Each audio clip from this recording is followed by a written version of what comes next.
have anything specific that you want to ask that pertains to publicity, what we're working on, just call us at the office. If it's a general question over something that Jay's doing, then you can stay at the end and he'll get to those kind of questions. What you should know is if you have contacts and prospects set up in Rapatoni, they were pulled over into Matrix, the name, the phone number, the email, and the addresses. The searches do not come over. You need to recreate the searches because there's compatibility with the fields. So you're going to have to recreate the searches. Your searches and your prospects will keep running on Rapatoni. So it'll still be going to your client. They're not going to be shut off. And you'll have some time to move them over one by one. But we encourage you to do that, you know, as quickly as you possibly can. Start with your Benita ones, or your Naples, or your Sarah ones, and move them over, and then one by one move them over. There's just no way we just got, at least got the contact information, you have to pull the searches. Same thing with your saved searches. If you have saved searches in Rapatoni, they didn't pull over Matrix, you're going to have to go over and recreate them. They're all still there in Rapatoni for you to look at and to move them over, but you'll need to do that. For those of you that have websites that you have the IDX frame solution through Rapatoni, you'll be able to get the same thing from Matrix. Jay will show where you can pick that up, right? Did we do that yesterday? Yep. Okay. You'll pick that up. You're going to want to put that one on your website as opposed to the Rapatoni one because it will pull more listings for your clients that come to your site. So it'll pull listings from all 4 boards instead of just Rapatoni. Again, you won't lose that one from Rapatoni until you put the new one on and you'll be all set. Okay? And I'll turn it over to Jay and he'll get you going. Jay, one more thing? Okay. Grab the coffee, it's important. Kill the lights down for us. Thank you very much. Well, good morning, everyone. As the introduction has been placed, my name is Jay Myers. I'm one of the corporate trainers for CoreLogic. My job is to travel nationally across the country and do things like this with realtors like yourselves. I've been doing this for the past 13 years. Today we are going to focus on obviously the Matrix product, which went live for you yesterday morning about 9 o'clock or somewhere around there. Matrix is a product that we probably already know is used by Naples, Cape Coral, and Bonita, and now we're happy to have Fort Myers on board, so we can now share that listing data between the entire region and get the exposure that you need and be able to find the listings that you're looking for. The Matrix product itself has been around for a while. It is used by some of the largest MLSs in the country. In fact, it is used by the largest MLS in the country, CRMLS in Southern California with 75,000 agents. That's a lot of people. And then it scales down anywhere from there down to 600 member boards across the country.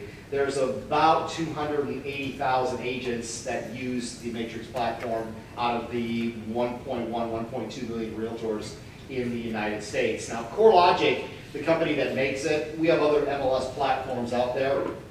In total, just to give you a number, we have about 61% of the realtors in the United States and Canada using some of our platforms. Why Matrix? Matrix is built on the latest technology. It's HTML based, which means it's adaptable to the future. This is not technology that's going to, disappear in the next year or two. It's going to be around. It's easy to work with. From what I'm told, I'm not a developer, but they tell me it's easy and fun to play with. It is also compatible with all browsers, as you would expect. Firefox, Google Chrome, Safari, and of course Internet Explorer.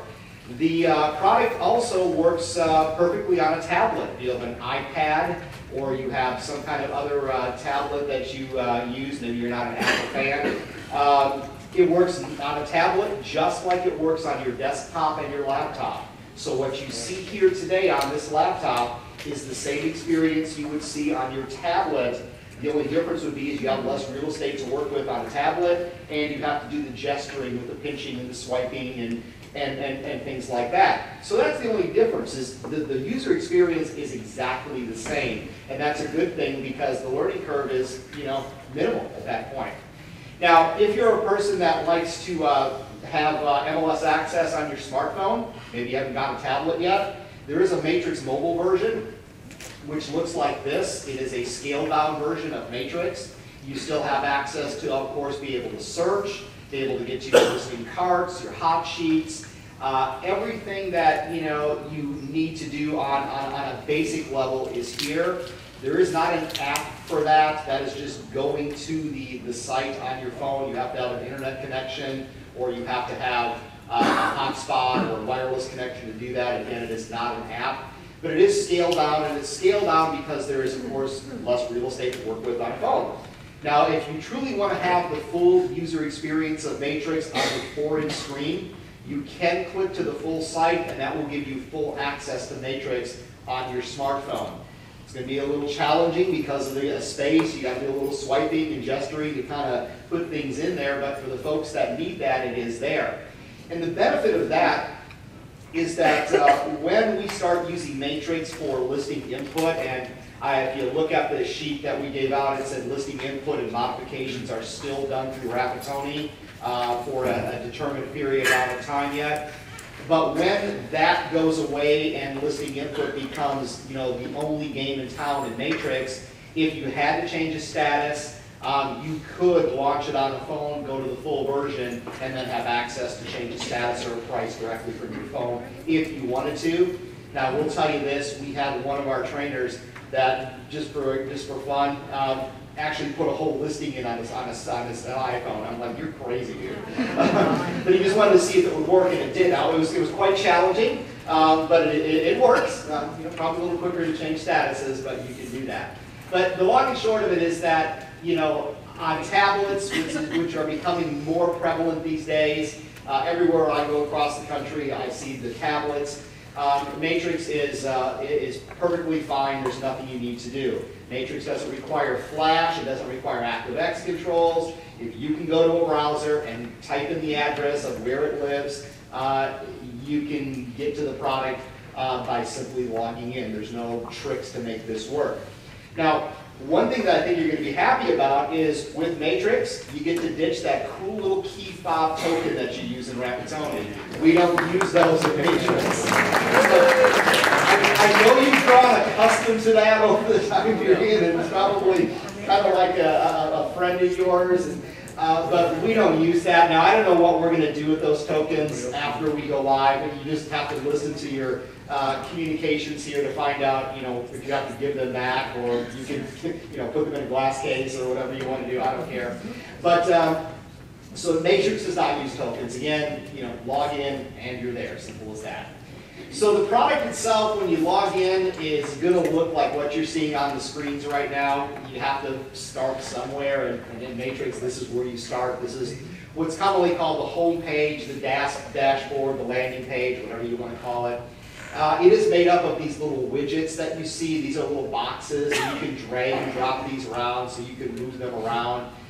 Basically, your screen will look different than mine. Mine will look different than yours. Yours will look like different than the next person by the virtue of you being able to redesign this. Again, not the biggest wow factor, but at least it's a little customization for you here. How do you get around the Matrix product? You get around using the little tabs across the top. We call this tabular-based navigation. It just means you click on a tab to get somewhere. So each tab takes you to different parts of Matrix. And they're pretty clearly marked. I mean, the home tab is where we are now. If you were going to do a search, you would obviously go to the search tab. When you hover over the search tab, you will see the property types that you have available to search under. So you would click one more time to open up that form, and then that would allow you to search, in this case, for a residential property type. Notice that you also have a cross-property search. That is, an all-property search that encompasses all the property types together. You also have an agent search and an office search. Think white pages and yellow pages. You also have a property history search. Look up the archives of a particular property. And then you also have a more option, which kind of expands that. And the only thing it really adds is it adds the open house search down on the bottom of the screen for those folks that want to search for those open houses, to look for people serving some snacks and stuff like that. If you're having a bad month, you can always do a little tour and stuff like that. So anyhow, those are all found under the search tab. So anything that is searchable, whether it's a property, a person, an office, a history, or an open house, they can all be found under there. The next tab that you're going to notice is going to be the stats tab. And statistics are very important to a lot of people. You want to be able to, spew out some statistics real quick, especially if you're not familiar with a particular area. Matrix has a stats program, which is the best way to describe it is kind of stats for the masses. And here's a quick example, and I'll come back around to this before we're done today.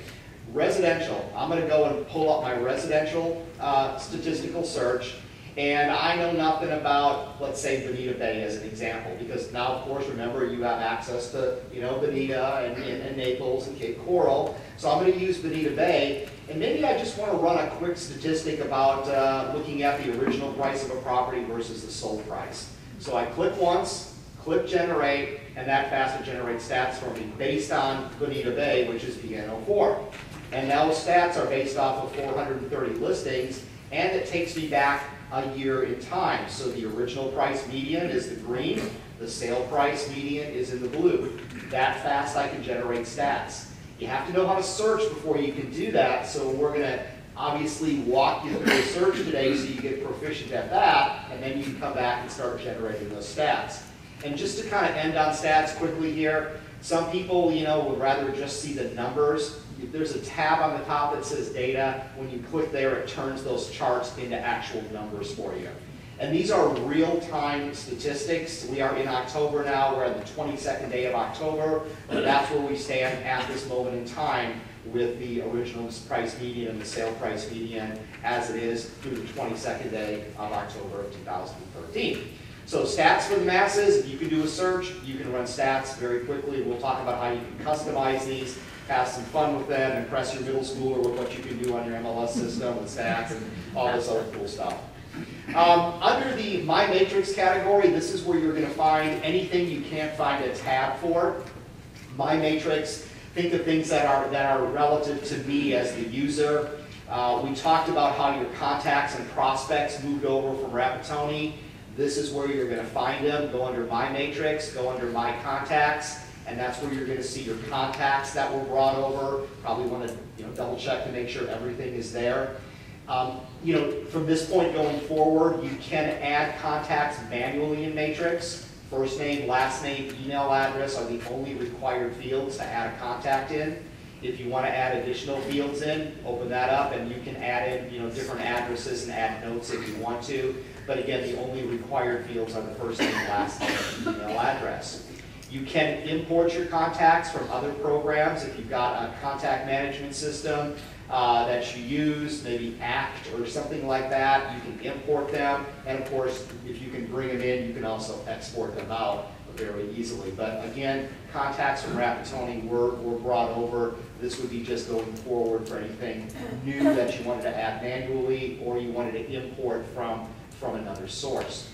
All of your listings appear here. All of your personal information appears here. All your sent email out of Matrix appears here. This is a kind of a neat one here because people always want to know, well, are people reading the emails that I'm sending to them? Well, obviously mine aren't. Notice the column that says never. But this is one of those areas where you can say, hey, look, I sent this person an email on this day. It was a CMA presentation, and they've never opened it yet. So it's kind of nice to go back and see who's doing things, who's not doing things, kind of weed out the tire kickers from the people that are actually, clients that are actively working with you, so that when you start, sending things out in Matrix, you're able to track that information. As far as settings go, this is where we've got your IDX configuration, and again, I just want to make sure I cover this because I know we talked about this just in the beginning intro. But for the folks that are using the Rapatoni IDX link, you probably want to start switching over to the Matrix one because, as we talked about, you do get that greater exposure of using this one. And it's just a frameable solution, and there is documentation on this, and I'll show you where that is in a moment, so don't feel you have to know all this right now. But what you're going to do is basically, kind of come down here to look at the documentation, fill in the blanks, and then, if you've got a website that you're using that you want to match the colors up to, you can come up here and say, hey, I want that website to be blue like this, and, make sure it kind of matches the background.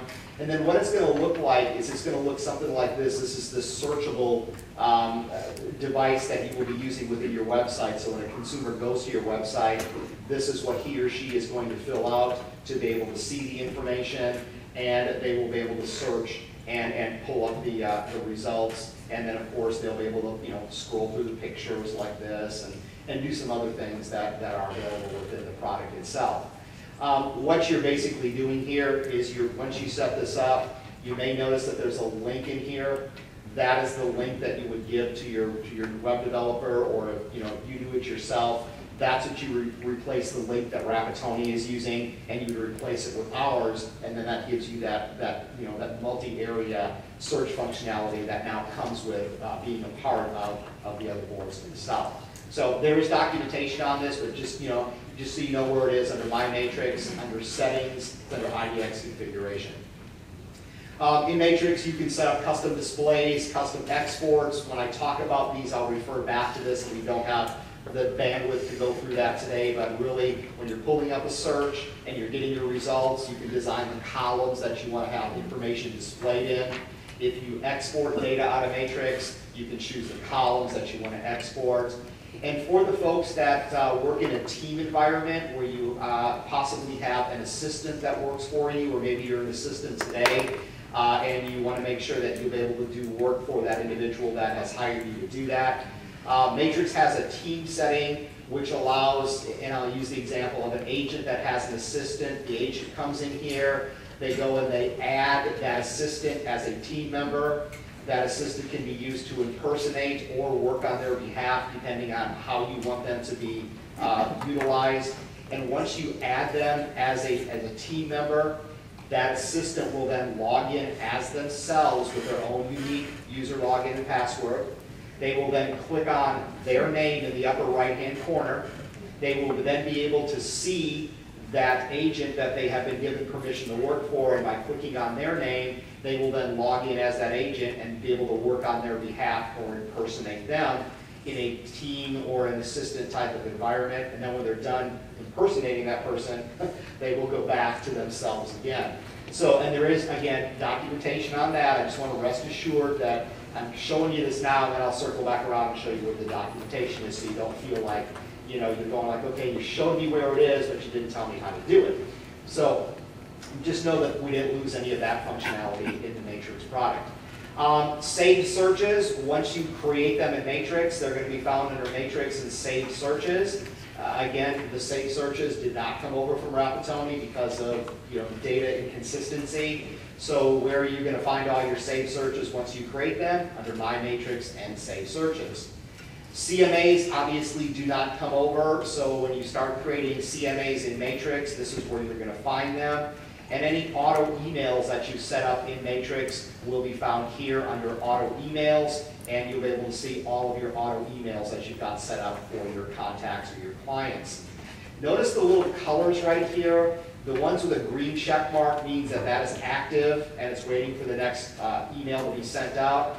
The ones that have the little circles will tell you that that client has not yet opened that first email that you sent to them. So if they're, if you're wondering, hey, has this person ever opened up my email? Has this person ever,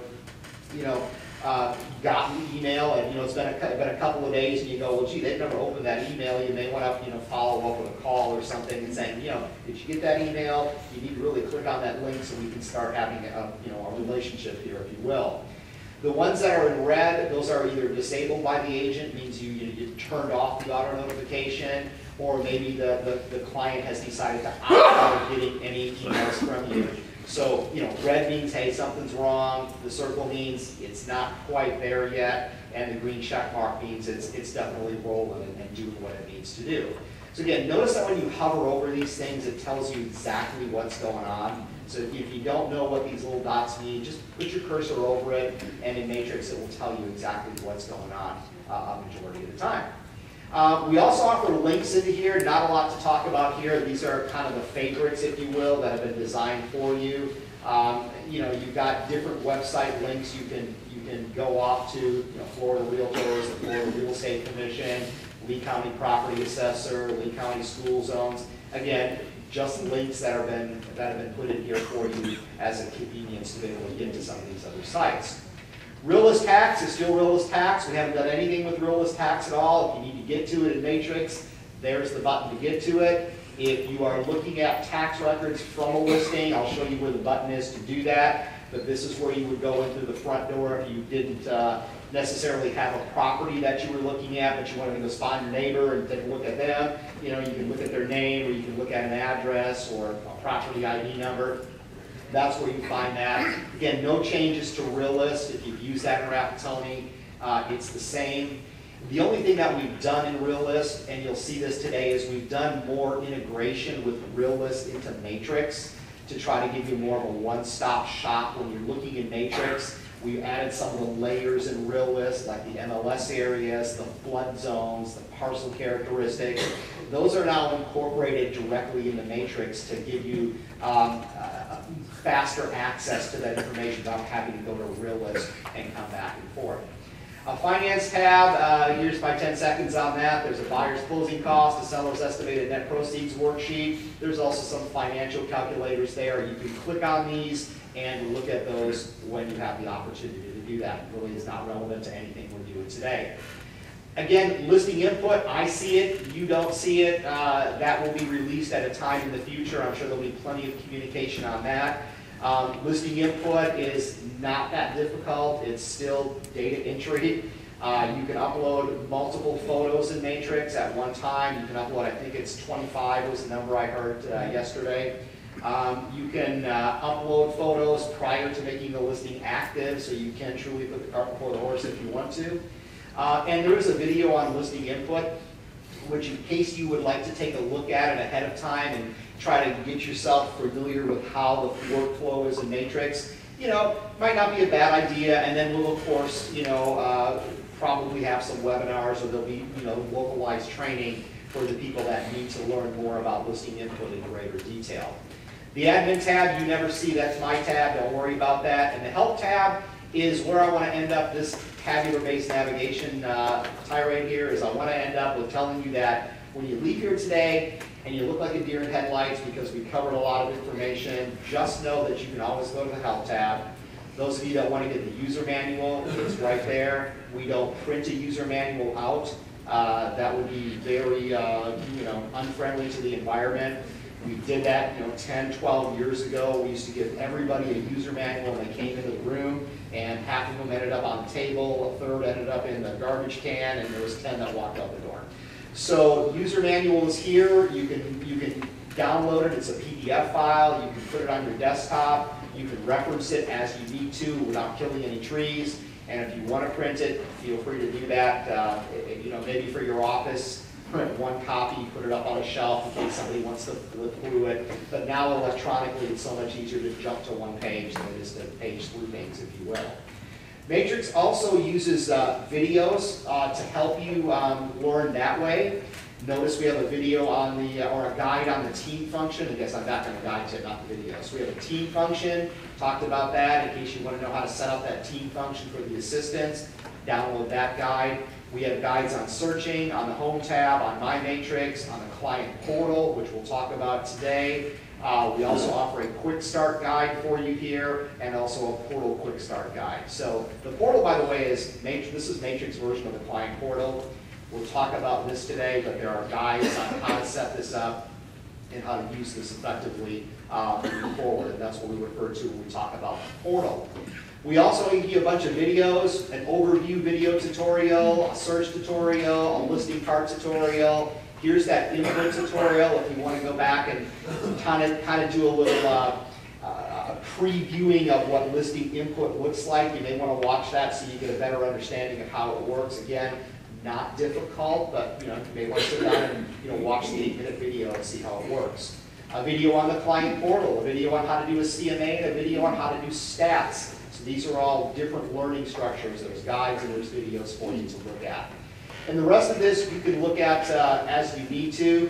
IDX, which we talked about already, there's the documentation that tells you and walks you through how to configure that new IDX link that you can put on your website. Again, that replaces the Rapatoni one and gives you those additional properties that you can have your clients search within. So there's where that document is. So go to the Help tab if you need any additional help. again, for the IDX, which is a good thing. The tutorials are there, and then of course the training guides and the entire user manual all there for you to look at. So don't feel when you leave here today, because you don't have any party gift except for one piece of paper or a cup of coffee today, or a glass of water. We didn't leave you with anything. We just, are eco-friendly and post everything online so you can get to it when you need to. Now, back to the widgets again, because now we'll start digging into the product itself, because we've talked about, why, we've talked about what it can do, we've talked about how you can learn. The widgets you see on the home screen, some of these you'll use, some of these you won't. It just depends on your personal preference. A lot of folks use hot sheets. Of course, we have a widget for that. You can create a hot sheet for each individual property type that you see here.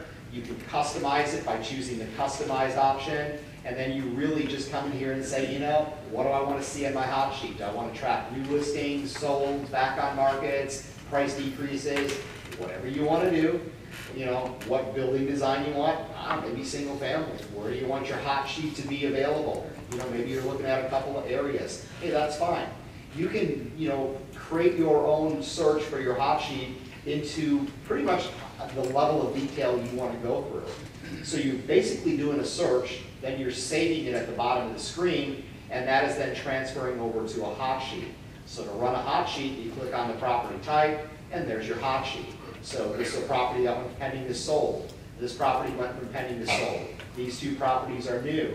These properties have had price decreases, and we also give you the percentage of decrease from the original price that it was before this. So, here we have a reduction of 2.27%, 0.35%, okay, 2.94%, let's get that back on a hot sheet, 8.7% again. So all of these changes are available there, and then we'll, as we go through today, we'll tell you how to look at this information. But just real quick, that's an open house, that's a supplement right there, that's a listing history, that's a map, that is a photo, and then if I scroll over to the right, there's the tax information for that particular property.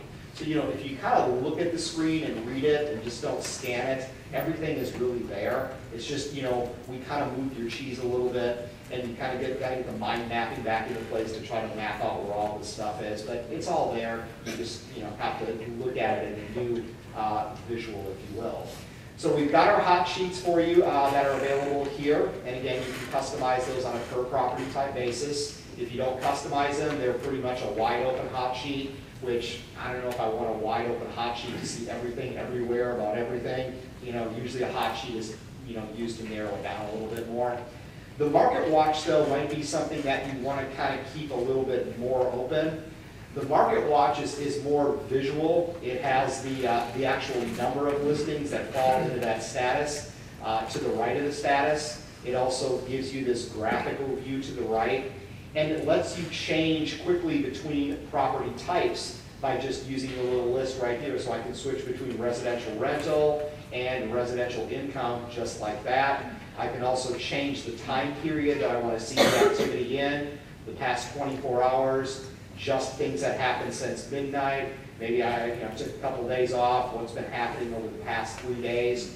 And with this too, you can customize it to show what you want to see, or you can not customize it and more or less leave it wide open to kind of get a big picture of what's going on, everywhere, just to kind of get a pulse of what's going on. Kind of like when you turn on the business channel and they give you kind of an overview of what's happening with the stock market today, whereas the hot sheets are more hey, let's drill down into a fund, or let's drill down into the stock. Get more micro here and maybe stay a little more macro over here. Again, up to you, but they're both there. Hot sheets, market watch, kind of one and the same, just different ways on how you get the data and what they look at. And by the way, you can, of course, click on the statuses over here, and it will render those properties for you, just like it did with the hot sheet. As far as address lookups, if you want to do an address lookup, here's your address lookup right here. Pretty simple. Fill in the blanks. Street number, street direction, street name, street type, unit number, city, zip code.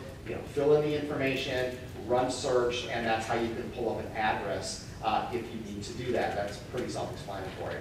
By the way, all of these little widgets can be minimized. to save you a little real estate on the screen, you can snap them open, you can snap them closed, and of course you can move them around in any way, shape, or form that you need to. Listing carts in Matrix, we also give you the ability to place listings into carts. So if you have a property or properties that you want to put into one of your clients' carts, you can do that very easily in Matrix. I'll show you how it's done, and then I'll come back and circle back around this to show you how I did the search. Let's say I pulled up a search right here, and by the way, Matrix remembers your last 50 searches. So if you want to come back and rerun the search that you ran, I don't know, yesterday maybe, or the day before, the last 50 are going to be here. Now, if you run 50 searches today, it's only going to show you today. But if you ran 20 today, 20 yesterday, and 10 on Sunday, it'll go back to Sunday. So the last 50 searches. So what I did is I just pulled the search that I ran earlier this morning. To add properties to carts, what you do is you look at the properties and you pick the ones that you want to add to the carts. So maybe you think that one of your clients would be interested in these 4 properties as an example. Then you go to the bottom of the screen and you find the option that says carts. So just kind of do some association here. What do I want to do? I want to put them in a cart. So what do I have to do? Click carts. All of your contacts will have a cart that is already created for them. You do not need to create carts. We have done that for you. Whether you use it or not is up to you. Everybody has a cart. You may open that list up and you may have 0 to the right of their names because you've never put anything in their cart. That's okay.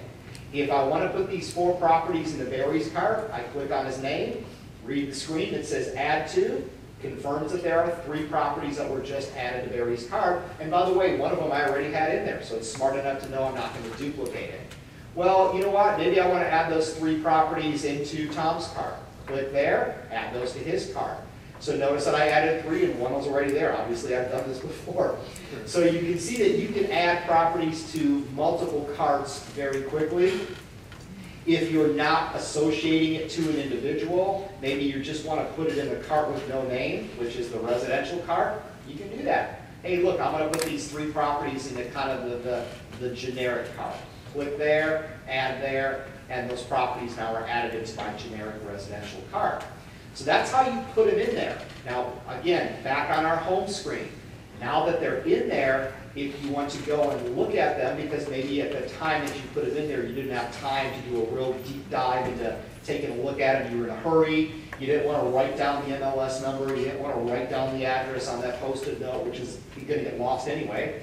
So what you can do at that point is put them into carts, and then when you have time, hey, just come over here, click on their name, and you can see what's in their cart. So very quick and very easy to do that. Now, if I go to like Barry here as an example, notice I've got a lot of properties in his cart. Notice that I have a column here that tells me I've already emailed some of these properties to him. So it's smart enough to know if you've already sent these to him or not. And it tells you the date that you sent those properties to him. So that's kind of nice to have some management of what you're sending and what you haven't sent yet. So Matrix in the user guide calls this viewing as goggles. I did not come up with that, but it's just meaning you can view it through the eyes of the client on whether or not they got it. And you can see here the ones you've never sent, obviously say never. So at this point now, you could go through and look at those properties and print them or email them or do whatever you needed to do with them at that point in time. Properties remain in the cart until you delete them. So if you want to delete some in here, all you have to do is put check marks to the ones you want to delete. Think about what you're doing. You're going to the cart.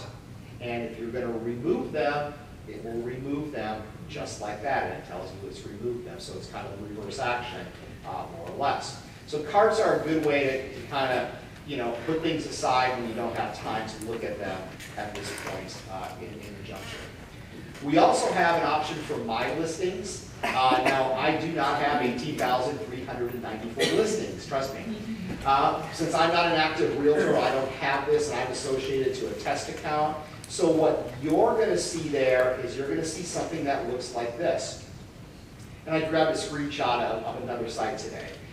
This is going to give you kind of an indication of your listings. Now, again, I don't have any active listings, but if I did, it would say My Active Listings. Shows me my sold listings, any listings that I've started and not completed yet. They're incompletes. office listings, firm listings, if that's the case. And of course, each one of these would be clickable, and it would take you to your office listings. It would take you to your firm listings. It would take you to your sold listings. So basically, that widget is a doorway into your inventory, and that appears once again as a widget on your home screen right here. It knows who you are, it knows what office, what firm you're with, and it just continues to fill that with information moving forward. So there's nothing you need to do to make that happen. It pretty much does that for you. As far as favorite searches go, as we kind of slide through these, we talked in the initial opening here. We talked in the initial opening here of the fact that your saved searches are not going to come over from the Rapatoni system, so you need to know how to save a search, obviously. So here's how you save a search in Matrix, and again, I'm going to pull one up that I already have created just to save some time. So I created the search based on the criteria that I was looking for, my client was looking for, whatever. I get my search results, and then again, use that simple association. What do you want to do? I want to save them. Okay, click Save. At the bottom of the screen, you'll see an option that says New Save Search. Your goal is you want to save this as a new save search. So once you run the search, click Save, click New, it's going to say now you need to name that search, and you can name that search whatever you feel like naming it. That is a required field. And then there's only one other option for you to do is to save the search. So when you run the search, click on the Save button on the bottom, which again is right here at the bottom, New Save Search, give it a name, click Save, and that's all you have to do to save your searches in Matrix. Where are they found after that? Under My Matrix and Save Searches. So, simple process. If you want that saved search that you created to also appear on your home page in one of those little widgets, you have to check the little box right here. If you check that box, that search that you just named and saved will appear on this little widget here. Now, why would I want to do that? Well, because I don't want to have to go to My Matrix and save searches. That's a lot of extra clicks. Why not have those frequently used searches appear in a box that you can easily click on and get to the results with one click? They're right in your face, more or less. So if you're finding that you're using searches on a frequent basis, maybe you're working with a client, maybe you're farming areas, you want to maybe have those searches accessible to you front and center, that's what we've done here. You can manage those searches very quickly. Maybe you've got a search that you need to change the criteria on. You're working with a client and he or she is realizing that, the area that they want to look in and the price they have to spend, it's never going to happen. They finally came to that realization 4 months down the road. So you maybe need to change that. Maybe they say, you know what, I'm not going to find anything here. We need to look over here. Or maybe, they've got some extra money to spend. You can quickly change the search criteria by going to Manage and change the criteria and save it, and that'll, re-up that criteria for you. But the best thing here is that the Update All button, if you click that option, it'll run all those searches for you at the same time and show you any new matches since the last time you looked. So think about what a hot sheet does. It kind of does the same thing. I got a bunch of these searches here, and in the morning, I'm just going to click Update All. I'm going to see, hey, look, there's one new match that applied for this person. There's 8 new matches for this one. There's 4 new matches for this one. And this one, there's been no updates to any of the criteria here. If you want to call it a hot sheet, you can. But, it is what it is. It's favorite searches that you can run all at one time. And you can have 10 of those on that gadget at one time. If you have 10 on there now and you try to add another one, it's going to say you need to remove one, so you need to do a kind of a replace, if you will. Same thing applies with statistics. Talked about how you can save your favorite searches. That's good. How about statistics? Maybe you run statistics every month. Maybe you run statistics every week. Maybe you run them every day. I don't know, whatever you do. And you created a more complex search. Maybe you went in and you did a map search, and you drew a specific area or specific areas that you ran your statistics off of. Well, instead of having to go to stats every time, go to residential, recreate that search again, and then run it to see what's out there, Once you create that search the first time, you have the option to be able to save that search, that statistical search, give it a name, and then you can also have that statistical search appear as a quick link on your home page. So maybe every month I want to keep track of the original price versus the sold price in Bonita. I created the search, I named it, I saved it, it appears here. Click there, and then I can run that search, and then every month that criteria is locked into place, and I'm getting an update of what's happening without having to recreate that same search again. So like you save a criteria search, you can save a search that is relative to statistics also. And then you can very quickly go back and forth between these. Maybe you want to see the historic sales price trend for Cape Coral. You know, open that one up, and it'll give you the historic sales price trend back to 2003, by the way. Maybe a little far. So maybe you want to customize that and say, yeah, you know what, I just want to see year to date, and that gives me a little bit better of what's going on. And there's a year to date sale price median for the year. So again, if those are things that you're running on a frequent basis, running the same stats over and over again, just save them, name them, and have them appear on your home page for easy access moving forward. And again, you can have 10 of those. So if you're a broker and you want to run those stats all the time, that's a great way to do it. Or if you're an agent, it doesn't make a difference. As far as a couple other things that I want to talk about here, recent use contacts. All you have here is a quick way to get to contacts other than going under My Matrix and Contacts. Matrix knows that when you interact with a contact, in other words, you touch the record, if you will, it'll put them in this box, and it will say, hey, look, the last person that you interacted with was Barry. I'm going to put Barry at the top of the list for you because that's the last person that you worked with. So maybe you're frequently working with this person. It just says, hey, here's a quick way to get it. Or maybe Tom or whoever. By clicking on their name, it takes me directly to their contact record, which again shows me all their details, information that I put in, gives me all their portal activity, which we'll talk about later, gives me all the auto emails I've got set up for them, gives me any CMAs that I've created for them, and it shows me all the sent emails that I've ever sent them, and of course, if they've ever read those emails. Hey Tom, did you read that CMA I sent you on Sunday? Yeah, it was pretty interesting. Really? Well, I found that interesting. So, things like that. Things like that. I mean, you don't want to say that to them, but in your mind, you go, yeah. Yeah. But that's just a way, again, that you can get to those things there.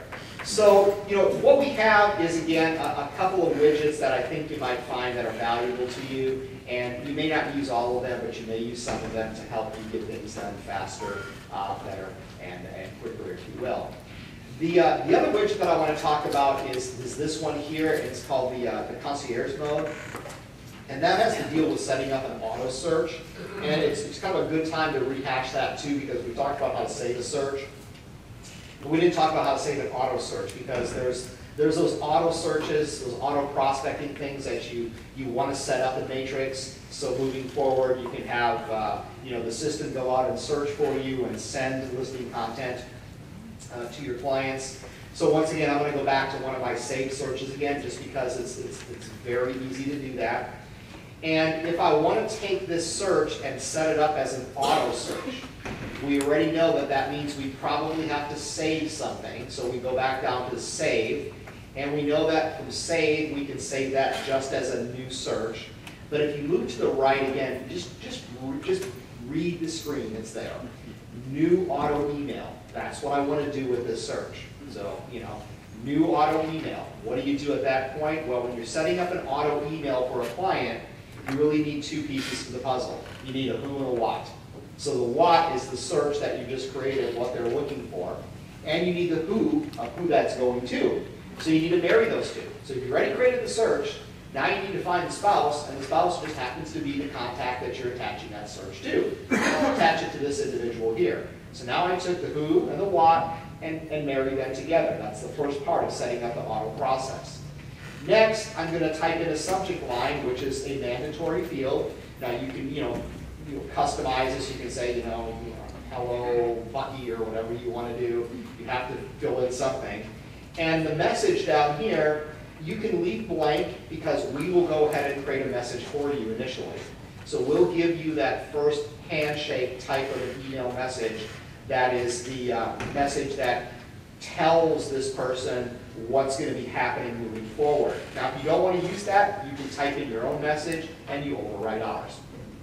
And by the way, the message that we're going to send is going to look something like this, and I'll walk through this in just a minute. So this is our default message right here that introduces them to the client portal, which is where they're going to get this information. Below that, you're going to have a couple of other settings. Number one, you're going to be able to schedule how often you want those emails to go out, and that, of course, is barring the fact that there is actually a match. If there's no match, there's nothing to go out. But if there happens to be a match or a price change, you can have that go out as soon as possible, which is about every 10 to 15 minutes. You can have it go on a daily basis. You can choose your days, and you can choose twice a day if you want to, which means, you know, it'll send out something in the morning if there's something, and then in the afternoon, if something transpires throughout the day and you check PM, it'll send any new things that happen throughout the day since the morning and give them up to 2 different emails if, again, there is activity that has transpired to cause that email to be sent out. And of course, you can, you know, they don't want emails on weekends, don't check them. You know, 1 day a week, obviously check that 1 day a week. And then there's monthly, which gives emails on the 1st of the month at midnight. Now, that is, you know, auto notification. That's what most of us know as, I put the search, the person together, the system goes out and searches for listings, and if it finds any, it just goes and throws them their way, and I just watch them go over my head because I don't get to see what went out there, because I'm basing it on the fact that the search I created is going to be the perfect search that's going to find the perfect property for that buyer, and we all know that doesn't happen all the time. So what Matrix allows you to do, if you want to, is check this little box here that says, make this or enable this as what we call the Concierge Mode.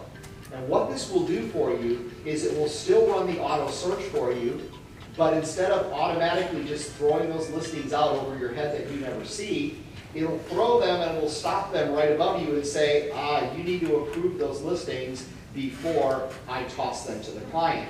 So it gives you capability to vet out the properties that are found automatically. Matrix does all the heavy lifting for you, does all the searching behind the scenes. But instead of just, you know, having that process just go through automatically, we stop it at you, and then you go, yeah, you know what?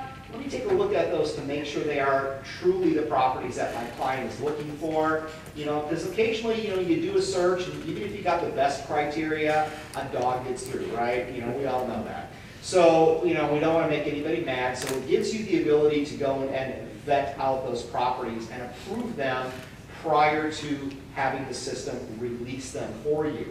We will send you an email when those properties are found, giving you the opportunity to go in and approve them, you know, from a mobile device, from a smartphone, if you will. In fact, if I go back to the mobile version, look right here. There's the Concierge Mode. It tells me that I've got 6 listings waiting for my approval for this person, 6 listings waiting for my approval for them.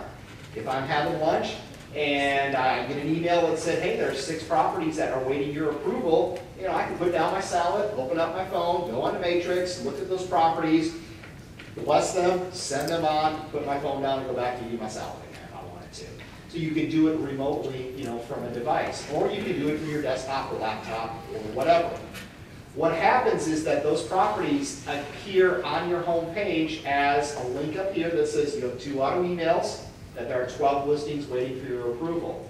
They also appear as a gadget that say, hey, you've got listings waiting for your approval, 6 for him, 6 for him. Click on their name, look at those properties in detail. If they match your client's needs the way that you expect them to and they expect them to be, just check them, and again, read the screen. What do you want to do? Oh, you want to approve them. Boom, they're gone, and now the process is completed. For the properties that turn out to be dogs, check them and reject them, and those properties will not go to them at all. Now, if a property comes, let's say, back on the market, or there's a price change that falls in their criteria, yeah, it'll catch it again, but it will let you approve it again to make sure that, you know, that's really what you go out. You know, just because you reject it doesn't mean it never comes back again. It just means that you rejected it as its current state, but again, a price change may be worthy of sending it, or maybe it came back on the market, or whatever the case may be. So the Concierge Mode is really a way for you to control auto notification and a way for you to vet out the properties prior to them going out. And this is done on a per search basis, by the way. It's not a one size fits all. You may have clients that need that extra attention. You may say, you know what, just go do it the way that I'm used to. I don't have time to do this. Again, it's up to you on how you do it. But when you're setting up the auto search, you can choose that option, or you cannot. If you don't, it's status quo. If you use it, it works this way from here. It's a nice way to have some control back in the whole process again. So now we've talked about a lot of stuff on here. We've kind of circled back around and showed you some search results, but we didn't really talk about how do we get those results in the first place, because a lot of these things on this homepage really are kind of tied to searching. I mean, you can't create a favorite search unless you know how to search. You can't create stats unless you know how to search. You can't create auto searches unless you know how to search. You can't put properties in a cart unless you know how to search. And you can't create a hot sheet unless you know how to search. So, ta-da, let's talk about searching. So, searching right across the top. I'm going to use residential just to keep it real simple today, and I'm going to make this as simple as I can. When you click on the residential search, you're going to see the Matrix search form. This form is designed for the masses. I mean, you have to have something as a starting point. So this form, again, is everybody sees the same form, let me put it this way. And these are the top 25 or 30 search fields that are used by most of the time. And as you can see here, the usual suspects like statuses, building designs, waterfront gulf access, waterfront description, canal widths, things that are popular in Florida, where I don't really think I have a canal width in Phoenix. Over here, we have your geographic areas, your short sale, foreclosure, yes, no, things like that. We also have the development name, the zip code, the city. There is a lookup for the cities because there's a lot of them. And there's also a lookup for the subdivision condo name, which once you open that up, because the list is so long, we don't load up the whole list at one time because that would just waste your time. So when you click on this little magnifying glass right here, it gives you a partial list. And if you are looking for a subdivision or condo name that contains the word, let's use Palm in Florida, P-A-L-M, type it in, it cuts it down to any subdivision or condo that contains the word Palm. Palm Acres First Edition, all the way down to Whispering Palms. And if you need to select them, you can select them from here by just clicking on them. Matrix really prides itself on speed, and this is one way to keep speed up, is by using things like these dictionaries, which, yeah, you don't have everything, but if you want to look it up, maybe you're looking at something with Vista. Vista, that's called it right. There's Vista Del Mar, all the way down to Via Vistana. So you can see all of that. So those how you look up things like that, and the same with cities. If you want to do an address search from here, you can. If you have multiple addresses that you want to look up, just click on more and you can type in multiple addresses at one time. You've got 4 or 5 different properties you want to look up, just type them in, go to the next one, wash, rinse, and repeat. You can also do a radius search across the top by typing in an MLS number or an address as a starting point, and then you can go anywhere from 0.25 miles up to 25 miles of that MLS number or that address. Kind of a nice little tool if you're doing a CMA, you put in the subject property address, and you say, show me everything within a mile of that property. That works very nicely. Or maybe you're looking for a property or properties near a particular focal point, maybe a business or an industry that put that address in there and say, show me all the properties within an X number or radius of that property. It's kind of like doing a map search without actually having to draw it. And then over on the right-hand side, some other usual suspects here: price, bedrooms, bathrooms, living area, year built. Matrix works a little bit differently than what you have today because there's not a range box here. And if you hover over the box, it's going to tell you how you have to fill in information, and it actually gives you examples on how to do that. So, I could just say read that, but I'd like to give you an example. If I'm looking for a property priced exactly $500,000, I just type in 500. Notice the zeros are checked for me. And by the way, there are 15 matches. That's a live count of what's going on now. If I want to see properties priced greater than, put the plus sign afterwards, and now there's 3,534 in Nature Image Day. And if I put the minus sign after it, that tells me less, and that tells me there are more than 5,000 matches, less than 500,000. And if I put the range box in there by putting the dash in, there are 708 properties in that price range. That's how fast Matrix works. It came up with all those properties before I even tabbed out of the box. Real quick, real easy. You can do that with all the other boxes, bedrooms, bathrooms, year build, square footages. If you forget that, there's a question mark there. The question mark gives you the same information that you had earlier. The only other trick you need to know in Matrix is if you're selecting multiple options within a box like this, you do have to hold the control key down to make multiple selections. So if you want more than one, continue to hold the control key down when you click. If not, remove it. And if you forget that, click on the question mark, and it tells you that's what you need to do. So just make sure you're entering the information properly as you go forward. So I'm going to go through, and I'm just going to run a quick one here. I'm going to use FM13, and there happens to be 11 matches.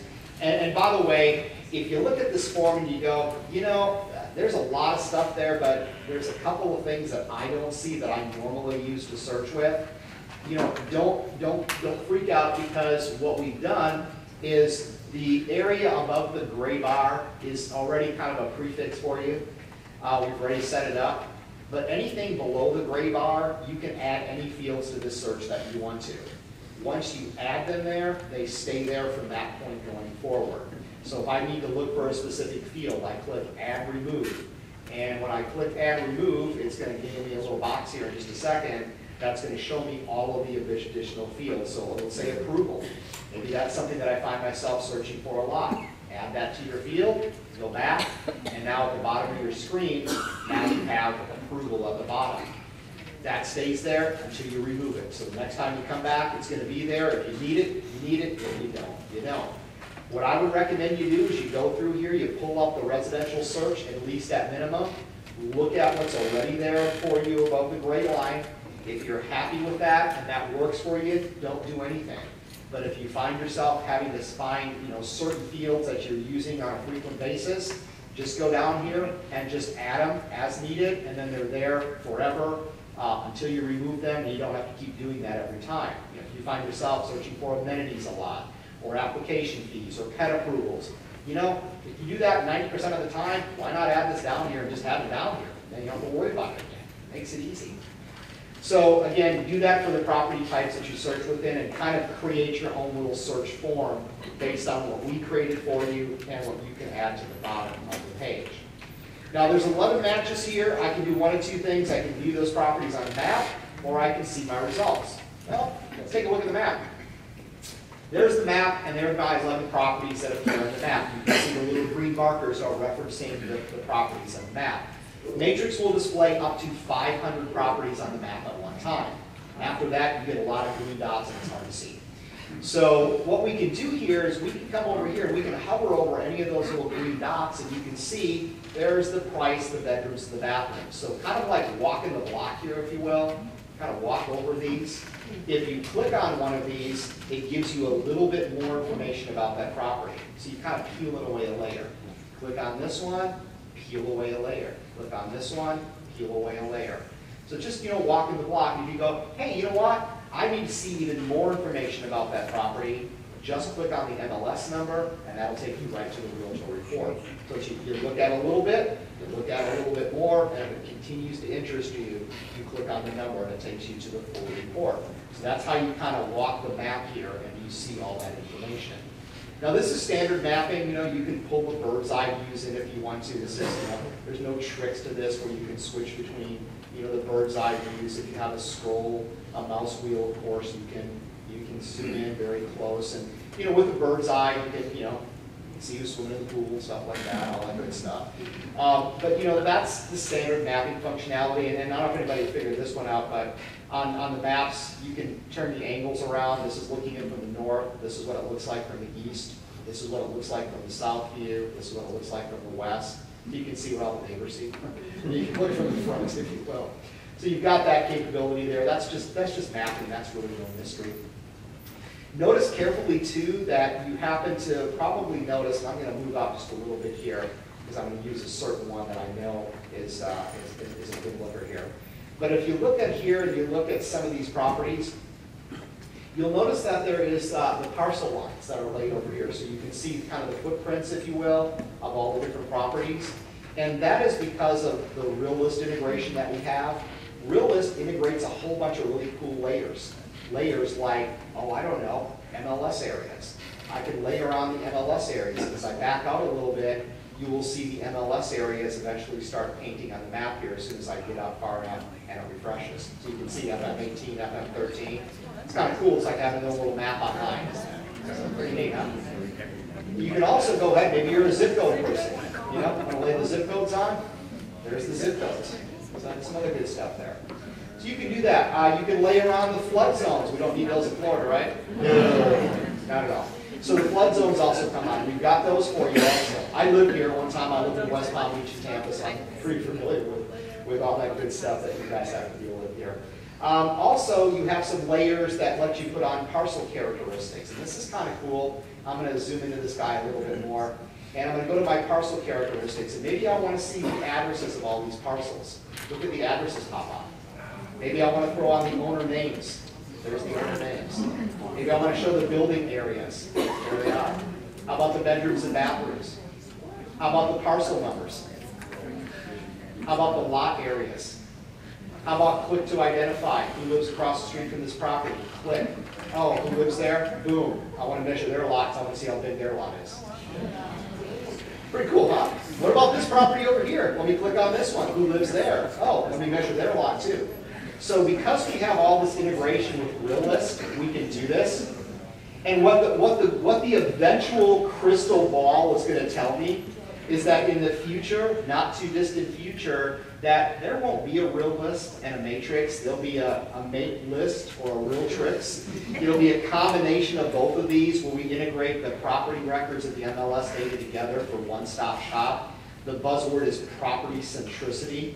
So that's what we're aiming to in the future, but this is already giving you some of that right now by putting all of these different layers into here, which make your life easy. You can also add on different trends if you want to see heat maps, like the number of properties in foreclosure. You can see the heat maps here, and as I move out a little bit, it kind of gives you this paint by numbers type of view as it refreshes here. It takes just a second to refresh, but you can see that we've got some numbers over here. And then we can also, look at the percentage of properties in foreclosure. Again, sometimes it takes a little longer to refresh, depending on the internet connection. And then we also have points of interest that you can layer on. So if you want to see, let's say, where the schools are, you can pop on the schools, and maybe you want to layer on, different points of interest, like, different places to eat and things like that. There's a good heat map right there showing you the number of properties, I believe, that are percentage that are in foreclosure. So it gives you that heat map and tells you where a higher foreclosure area is. The cooler colors, the warmer colors are more, the cooler colors are less. That's the best way to think about it. So we've got all of these, cool little layers that you can put on with the mapping, so you can see what's going on. And again, that's part of that property centricity that I mentioned earlier. You can turn these off and turn them on as you need to very easily. The results page from the map. Kind of looked at this just briefly before.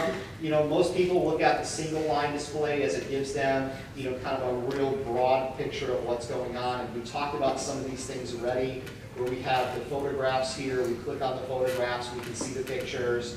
We can toggle through the pictures just by flipping them through. We can go backwards as we need to. We have different picture views. We can go to the thumbnails. So if we want to jump right to this area, we can go right to that one if we need to.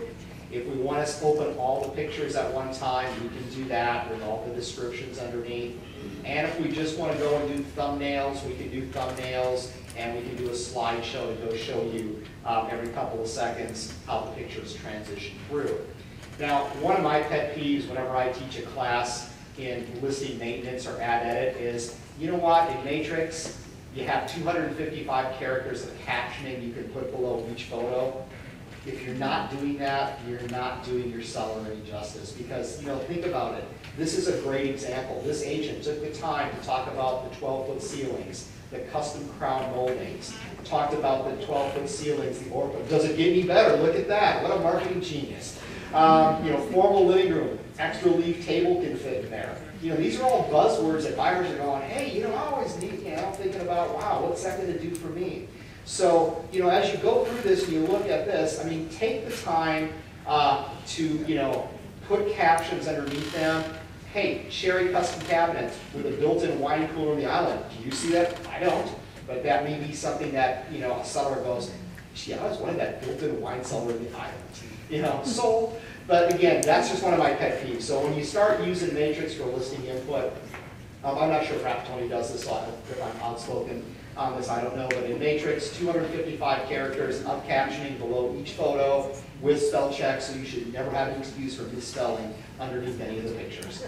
Unless, of course, you use those realtor slang words that nobody understands, but they're there. As far as pictures go, we also have maps, so we've talked about maps a little bit, so when I pull up a map for a property, you're going to clearly see the map here. Notice the parcel lines, notice again I can get the layers in if I want to, but here's where Matrix adds a little bonus in. This is Bing mapping, street views, aerial views, but look what else I see, Google Street Views. Anybody ever see Google Street Views before? Now you get the best of both worlds, Bing and Google together. That's like, you know, competing against the Chrysler and the Chevrolet. And you can scroll on the neighborhood and see that, hey, the neighbors didn't take the garbage out here. And you can see what they see across the street. What's the buyer going to see across the street? Are they going to see a vacant lot? Are they going to see a boat and a car on blocks? I don't know.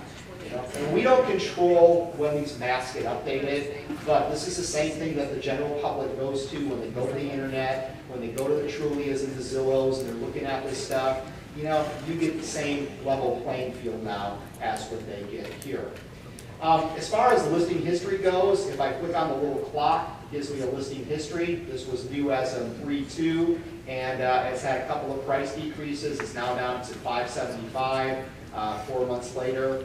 If the property has gone through multiple iterations of different MLS numbers, you can see this here. There's a unique number, there's a unique number, there's a unique one, here's the new one. New, terminated, new, expired, new, expired, new. You can kind of see what happens here. So, you know, that's the history. Any supplements are here. Seller's disclosures, anything you have in there for supplements, they appear here. Open houses would appear as a little door to the right, not here. And then, of course, you have your tax information over here. This is how you get to Real List in Matrix. You go to the right, you click on the tax link. That opens up the tax report that comes from Matrix. And you can see the owner information, the location of the property. This is a direct link, in this case, back to the Lee County Property Assessor's Office. You can see the assessment and tax years, 3-year rolling total, the characteristics of the property, the features of the property. We have the CoreLogic AVMs, or estimated automated valuation modules, built into here. The last market sale.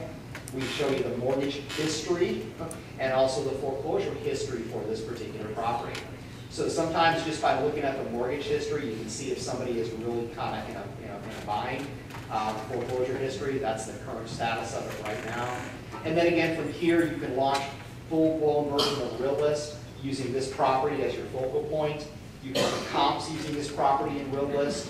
You can get marketing trends, and you can also get to the neighborhood demographics report for this particular zip code, which if you've never seen that before in Real List, I encourage you to look at that. That is a comprehensive report that has all kinds of bar charts and pie charts and, you know, locations of businesses near this property. It rates the schools using greatschools.org. I mean, it's got a whole bunch of stuff there. And you can print that out, and on the bottom it says courtesy of you, and you create a nice little demographics marketing report through Real List, again, very, very quickly. So check that out.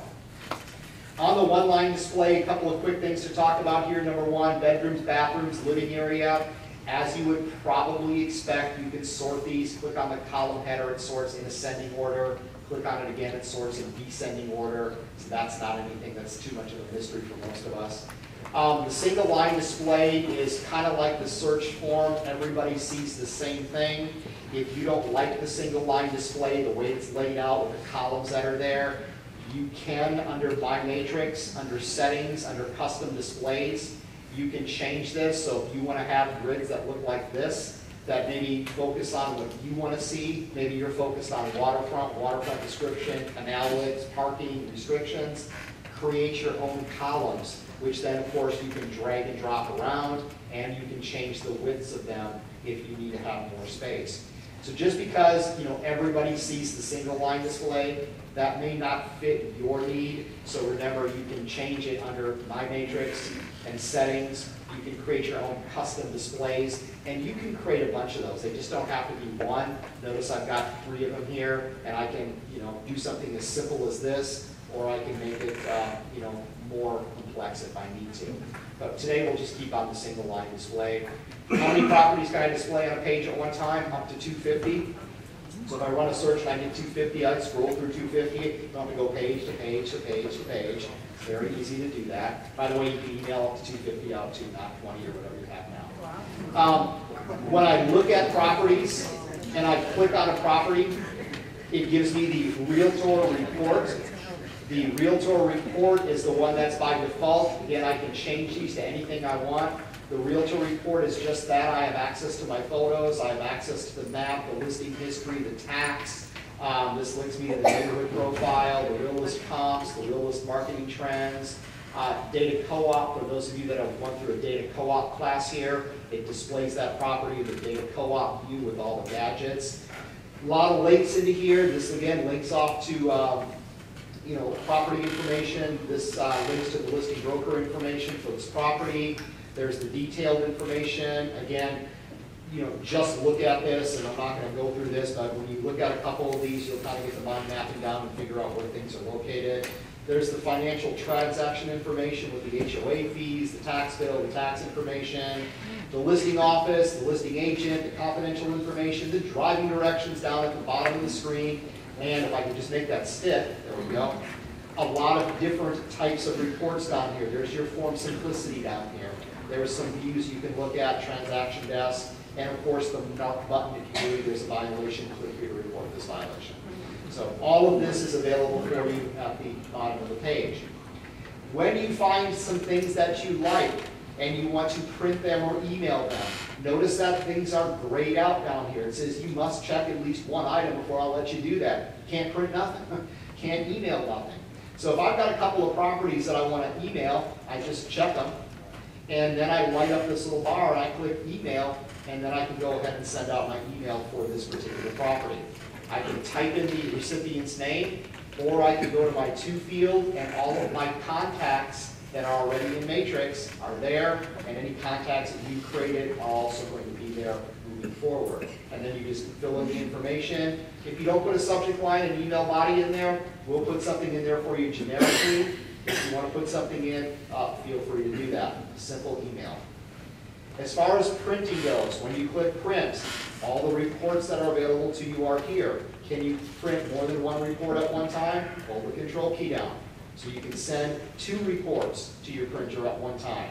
Can you preview those ahead of time? Absolutely. Can you print those to a PDF file, which then converts that into a PDF document, which then you can send as an attachment in an email? Absolutely. Can you email those as a link to a PDF file? Of course you can. So printing means doing everything you see here. Now, if you are creating a CMA and you want to do a quick CMA, and I'm going to just kind of get some extra properties in here because I want to mix up some solds and things, so I guess that'll do it. So now I've got, let's say, a bunch of properties that I want to create a quick CMA for. So I've got some solds and I've got some actives, and I'm just going to select them all. If you want to create a quick CMA, you want to just get some numbers and get in and get out real quick without putting together a full presentation, run your search, get the properties that you want to incorporate into your quick CMA and check them. Go to print. At the bottom of the screen, you're going to see comparative market analysis. Click there. When you print that to a PDF file, it's going to generate a quick CMA for you based on those properties, and you're out the door.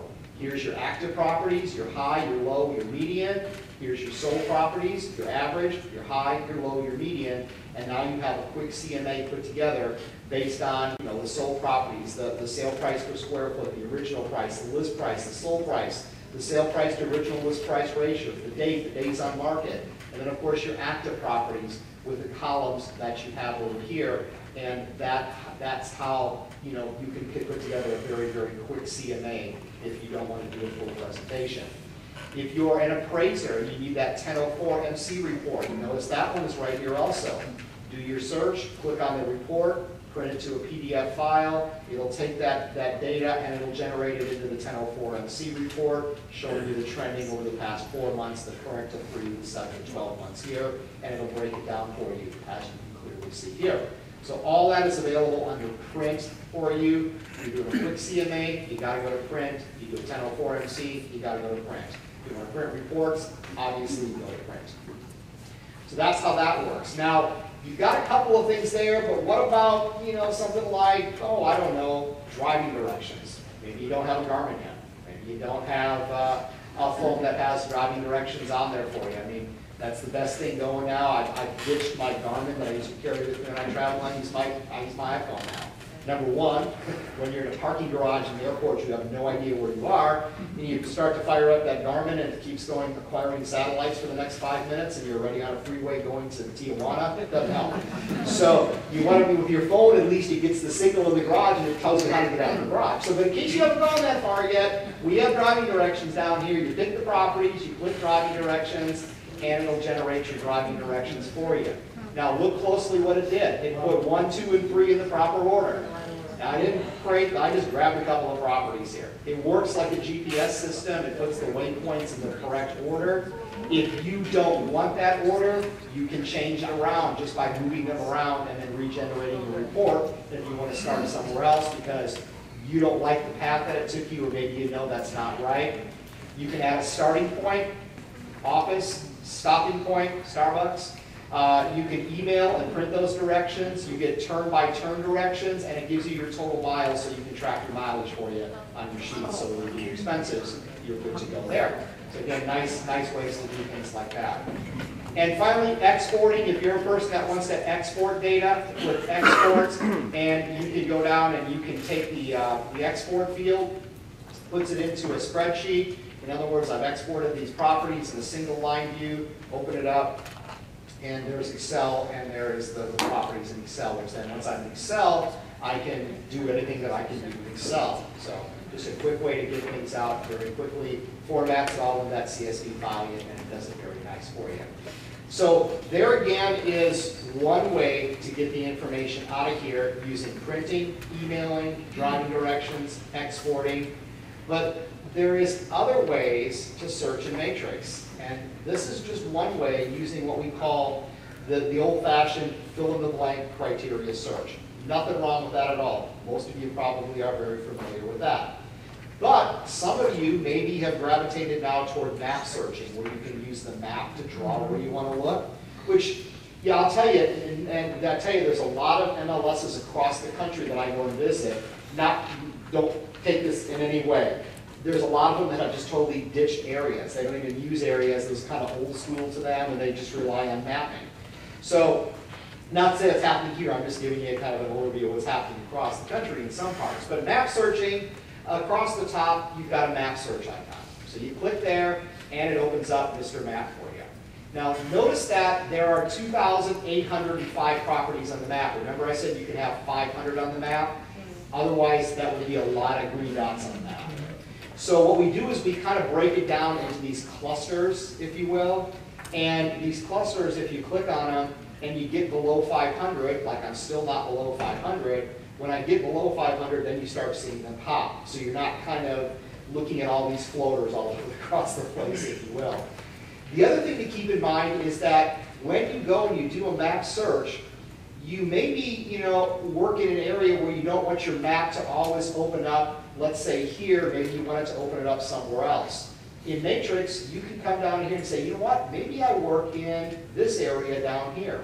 And every time I do my map search, I want it to be centered on this area, not on this area.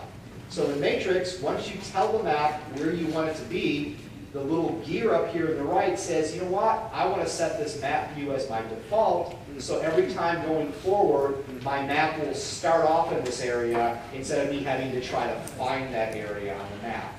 So it depends on, you know, where your little market area is. If it's down over here, make the map open up there. If it's somewhere else, obviously, maybe go somewhere else.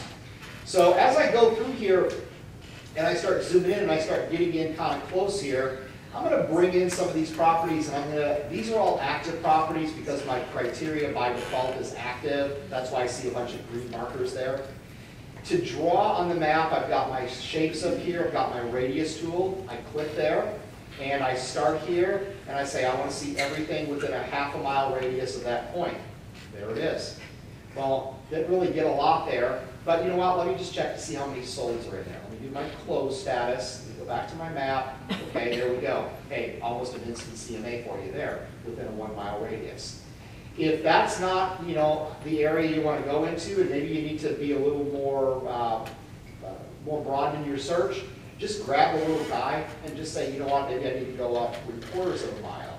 And there's 3/4 of a mile and still didn't get anything. So let's go on a full mile and see what we find here, and maybe we'll find something there. Hey, look at that, we found some more.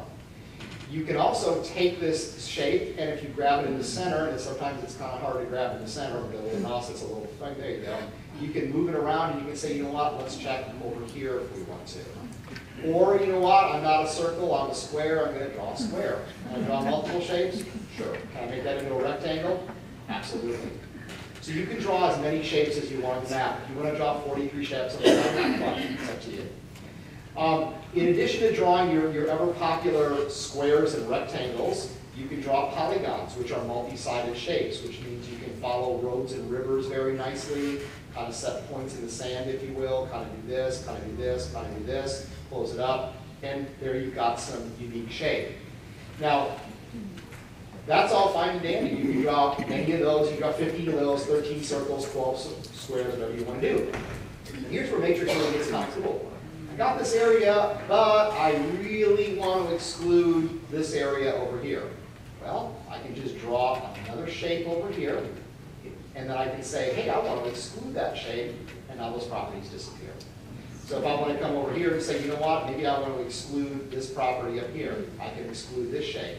So I can, you know, almost draw donut holes, if you will, or this example, maybe somebody doesn't want to live right adjacent to a freeway, or maybe there's, you know, railroad tracks, whatever. You like the area, but you don't want to throw them any properties that they know that they, you know, don't want to live near, back up near.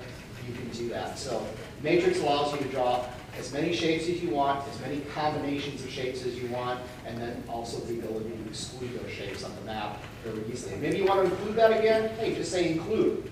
Now you've included it. You want to delete that shape? Delete that shape, and it's gone. It's hovering over the red dot, and that tells you exactly what you can do. So for those people that like map searching, that's how you search on the map.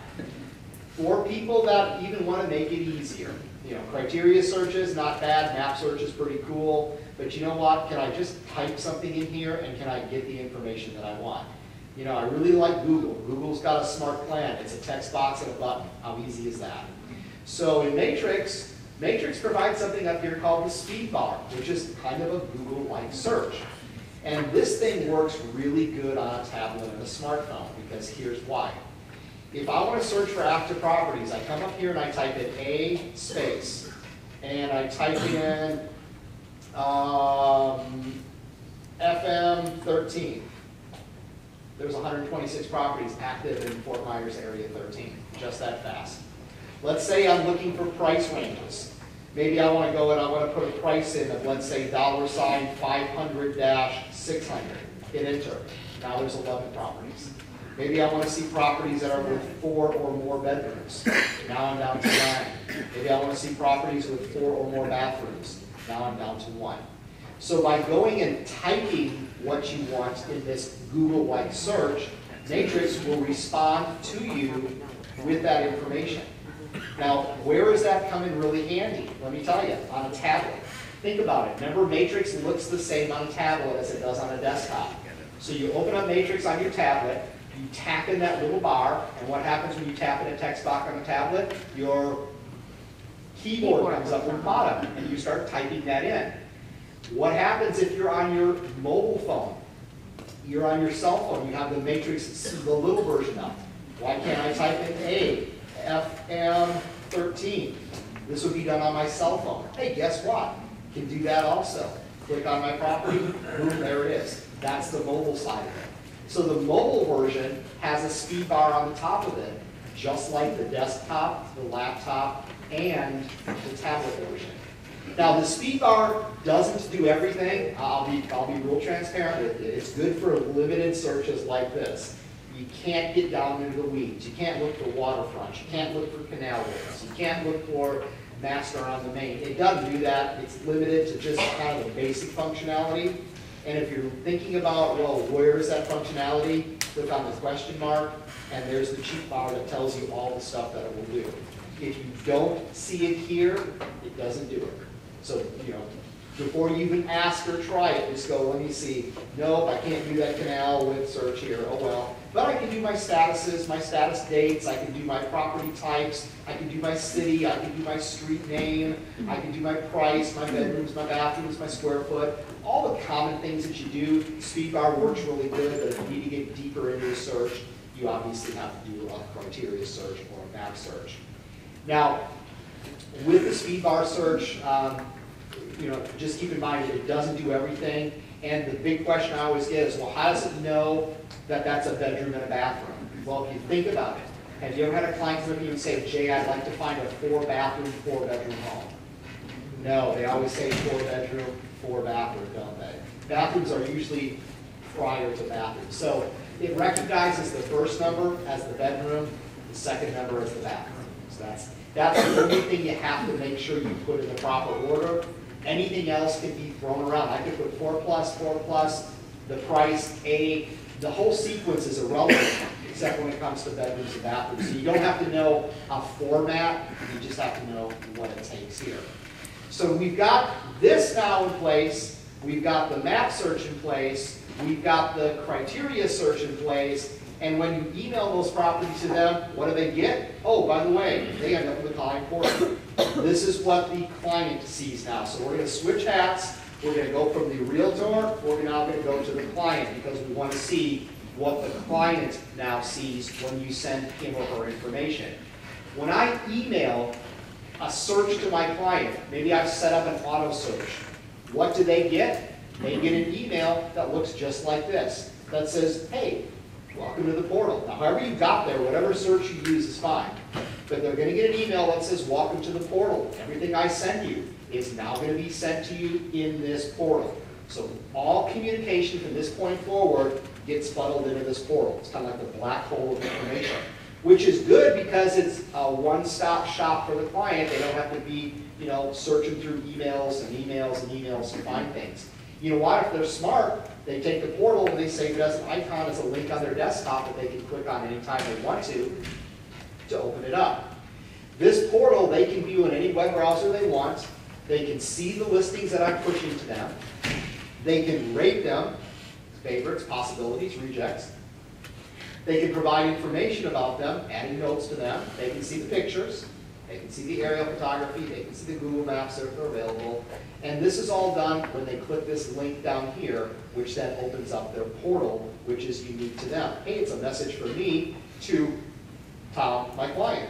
Notice my branding is across the top. All my information is here. So I've branded this with my own personal information. And by the way, you can use our branding across the top, which is kind of generic and plain, or you can create your own header like this. If you have the knowledge of how to do something in Photoshop, you can put that together very quickly.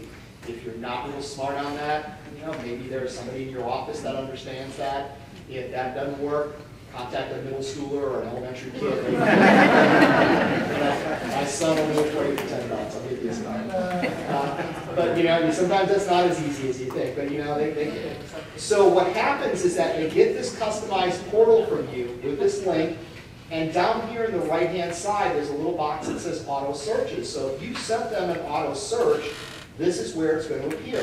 So he or she clicks there. They then see all the properties that you sent them via this auto search. Notice they get the view with the map on the top and the grid on the bottom.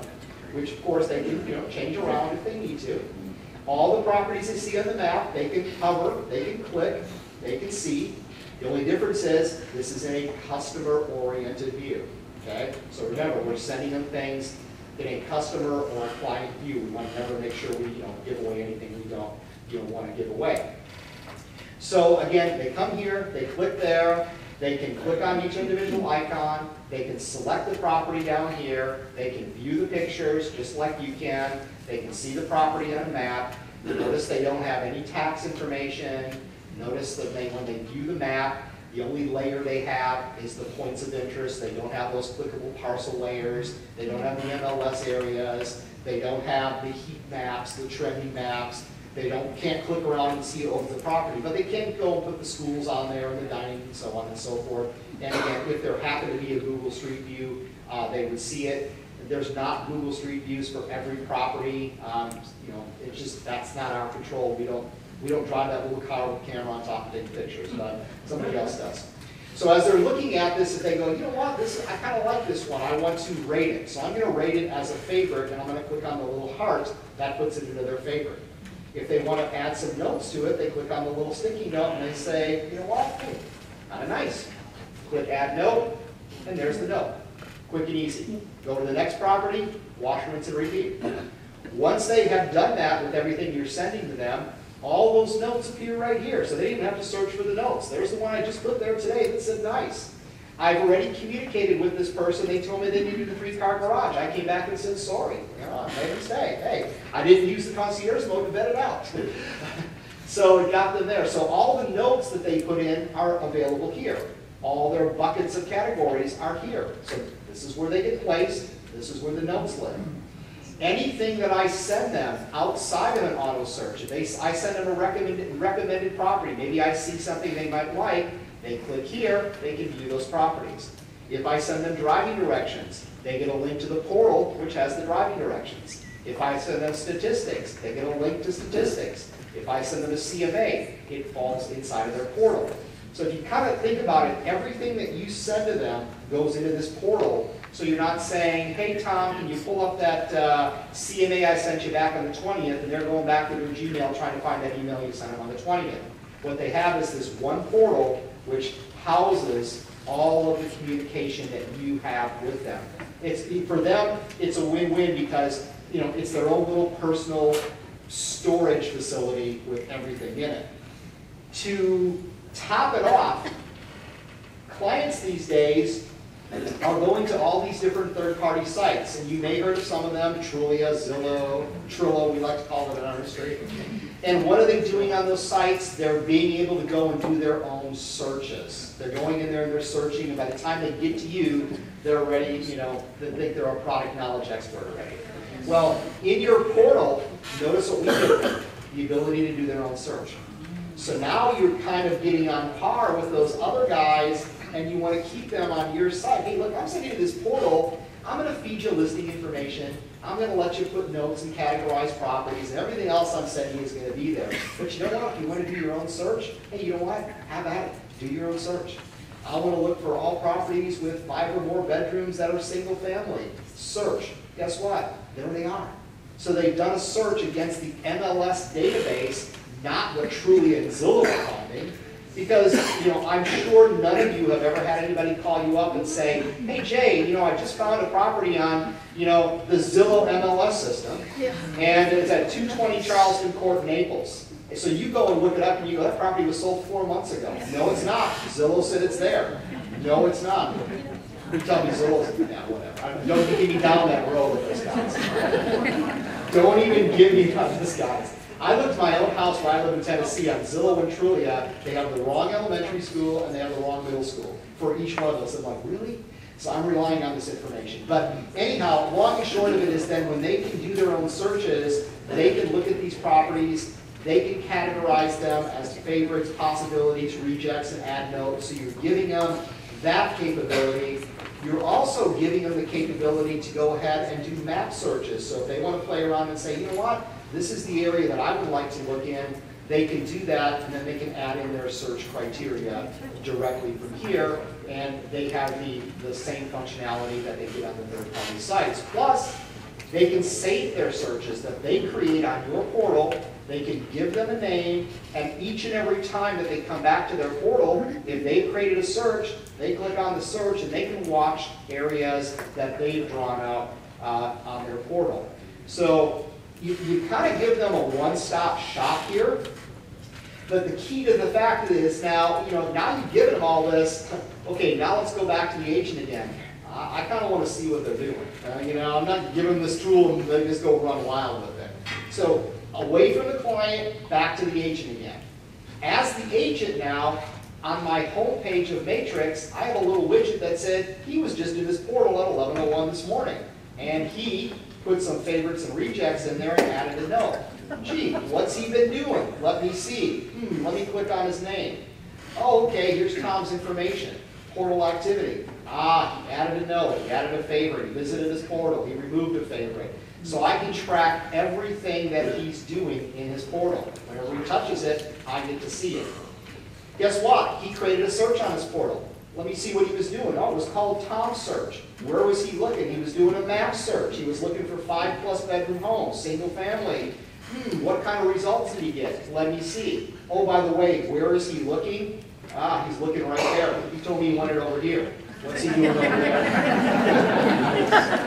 Now, you have to remember that if they save a search, we can do that. But if he just goes and, plays around and just does some searches without saving anything, we can't keystroke track it, okay? We probably can, but we're not going to do that. But the fact of the matter is, again, you can see what they're doing, when they're doing it, and if they create their own searches, you can see that they've created their own searches very clearly, very easily from there. So, just because you give them this really cool tool to do all this, you still have to, as an agent, be able to see what they're doing. So you can track them, and we can do that because we drive everything through this portal. We have a link to be able to see everything they do within the portal. So here's the source they have, and we can tap from that source very easily. So remember, when you send an email out to someone, they're going to get an email that tells them, hey, from this point on, you're going to get this portal, and this portal is going to be where you're going to get everything from me. Now, you can still send them a PDF file that doesn't contain a portal, kind of the old school method, where they click on the link and they open up just a standard client report. Sure, that's available to the people that aren't available to handle this. But what happens for subsequent emails, when, after the first email, they just get a message that says, hey, here's one or more listings that match your criteria. Click here to see it. That's what they're going to see. So the first email is kind of the more elaborate, this is what you're getting, and after that, all they're going to get is just a link that says, click here to see what's new. There's nothing from stopping them from going to this portal anytime that they want to. They can come back here every 5 minutes and click on it, and if something new came on board, it would appear because it's a live portal. The emails they get are just a courtesy reminding them that something new has come on. Again, the portal is a live link. It's always going to be populated with what's new. If something goes off the market, it disappears off the market. So you don't have to worry about that. So just make sure they understand that. So that's what happens with the portal and how that particular portal works. So a lot of good stuff here. By the way, you go to My Matrix, your contacts, and you can spy on anybody. Just go to their name. There's all their information right there. If they've got a portal, you can see what's going on very quickly and very easily down the road. A couple of settings I want to talk about briefly. Again, we talked about team settings, custom displays, IDX, header and footer. That portal I just talked about, here's where you create that header. When you first come into here, we are going to give you some standard packages to work at. They're not really pretty. These are the selections we have. If you're cool with that, that's fine. If you don't like something like that, obviously you're going to want to, create your own header and footer. There's the required image size there, 745 by 85 pixels. Again, if you want to change the background color, maybe you don't dig purple, like red, change it to red. You can change your background color very easily. And now when I change that color and I save it, it's going to save that color. And when I go back to my portal and I do a quick refresh, it changes that fast. So you can change colors very easily if that's what you want to do. So you can use one of ours, or you can update your own. It's up to you. Again, it's just get it within the size you see here. and again, just create an image that has, you know, whatever you feel you want to portray across that top of the portal. In the interim, if you just want to use one of the standard ones just to get started, that's cool. And then once you get that middle schooler out of class today and you have them design this for you, then you can upload this one and then it'll populate with that new header and footer after 3:30 today when they have time to build that for you in 10 minutes. Or 15, depending on whether you have to give them a snack or not. So, I have 2 boys, I understand they're snacking. Real quick, I want to talk about 2 things. I want to open up some questions. I want to talk about CMA and I want to talk about stats, and then we'll be done here this morning. I've got a CMA already created just to kind of save some time today. We know how to create a quick CMA today, but for a full-blown CMA, all your CMAs you create in Matrix are going to be found in My Matrix and My CMAs. CMAs in here will stay for 180 days, so after 6 months they're going to purge. Really, as a CMA, it's still really good after 6 months anyway. If you modify it, it'll buy you another 6 months. So if you really want to keep it, just modify it in some way, shape, or form, and you can buy it some more life. From here, you can view them, you can email them, you can create them. Remember, when you email a CMA, it goes into the portal right here, so you know exactly where it's going, so the client can get it. As far as making a CMA, this is going to go by pretty quick here. There is a video on this that has been created under help. I believe the staff here has also created going to be creating a little smaller tutorial that's going to be a little more quick and easy to understand. But it's really a wizard. There's steps to walk by here. You just kind of follow the steps as you go through. You know, your job as the practitioner is to know what needs to be put in a CMA. All we're doing is giving you a place to put it and helping you put it together. It's like a big puzzle. You give us the pieces, we put it together. So you start out, associating this to a person, one of your contacts or some new one. You then choose the pages that you want your presentation to be made up of, and you do that by just taking pages and moving them from the left to the right. Just double click and jump over here. This is my presentation. I can move the order around if I need to move it around. We have pages here that are already created for you.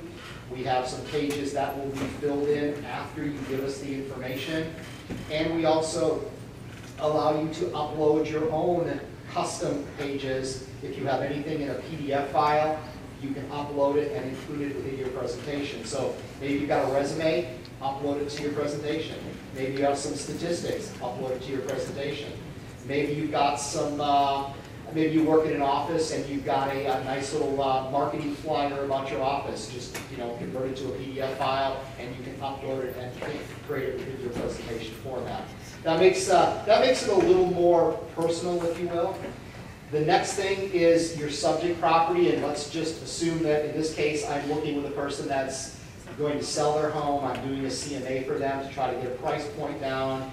I can type in their information here, or if your rules allow, if the property was listed before, I can go on and find the property that was listed, and maybe expired, withdrawn, or sold back in the past. And I can import that information into here, just making sure that, of course, I check to make sure that property that was listed and expired 5 years ago, is still on par with what we see here. My cover page, this just kind of is going to tell me what my cover page is going to look like. It's going to give me my contact information and me at some point in time. This pulls from your agent roster, so you can edit that information if you needed to. But if it's wrong here, it's probably wrong in your roster, so you need to take care of it at that point. You can override it if you need to. So this is going to kind of tell you what the cover page is going to look at. Your comparables, most people I know do a search first and then find their comps and then take those comps and then put them into their CMA. So because I've done that, my comps are here. If I didn't do that, here's where I would go and search for my comps, and whatever magic sauce you use to find comps, you do that today. My map kind of just makes sure that I'm in the right ballpark here. All my comps are in a relative close area to each other, so when I did this, I did this on a whim.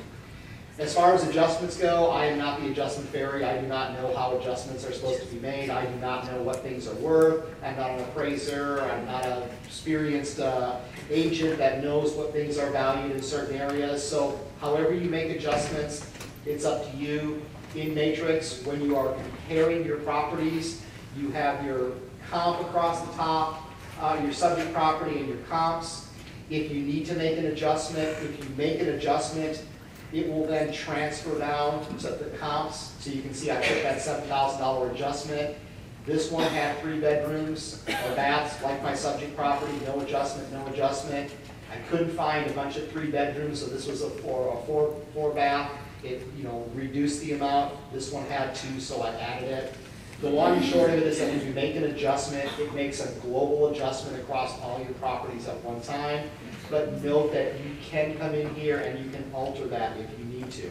It's just convenience. You put one number there and it goes plus or minus or nothing to adjust, but you can adjust accordingly if needed. And then when you finish this whole thing up, you can email it, you can view it.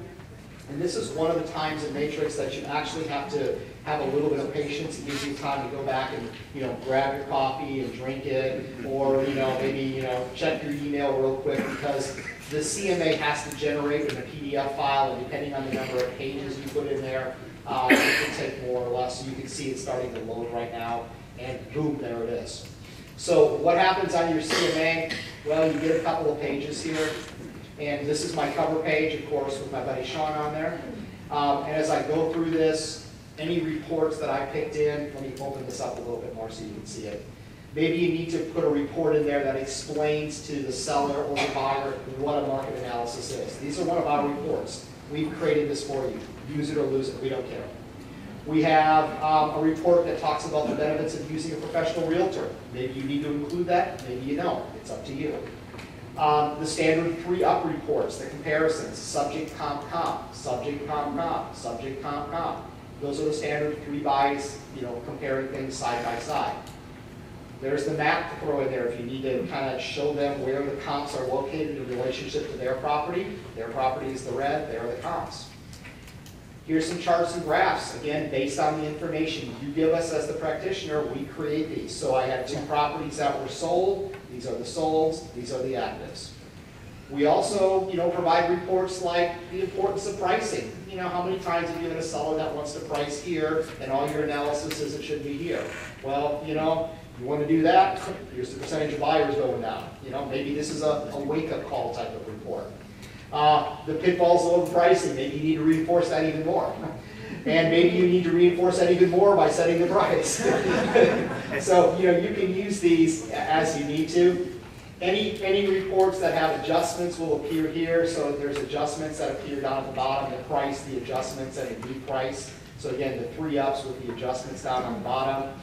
Any reports that you upload into the program, they look something like this. We put the header on for you because that's the report. This was a Word document. I slapped an image in, and some text in, created to a PDF file when you're done. And then maybe you want to kind of give them that little warm fuzzy, my guarantee that you can count on. The number of pages you put in there is up to you. This is an example of what it could look like to be kind of an enhanced CMA. If you want to use the quick CMA, that's fine. If you want to put a presentation together, that's fine. It's up to you. And then finally, stats. Now we know how to search. Let's talk about stats. We'll grab some questions. We'll be done in the last couple of minutes here. So the reason we didn't really talk about stats up front is because we have to know how to search. Now we know how to search in 3 different ways, right? We can do our criteria search. We can do our map search. We can do our speed bar search. It doesn't make any difference how you get to the results. It's just get to the results. So let's go ahead and say, maybe do a map search. And as I go in and I zoom in on my map here, maybe I just want to get stats on, let's say, this area right here. So I'm just going to draw a little rectangle around this area. That's my world for stats. Click OK. Now, within 2 clicks, I can say, let me see the original price versus sold price. 1 click, 2 clicks. And there's my stats for that area that I just drew out. That's just grabbing that little rectangle that I just drew. Well, you know what? Maybe I want to see the historic count of active listings. 1 click, 2 clicks, there they are. Maybe I want to see the days on market versus the list price median. There it is right there. So you can create these stats very quickly, all based on your search. 1 click, 2 clicks generates your stats. Now, maybe you don't want to compare the original price median versus the sale price median. Maybe you want to go to customize it and you want to go the past 12 months. By the way, look, you can change your dates. Maybe you want to compare the number of active listings versus the months of inventory. 1 click, 2 clicks.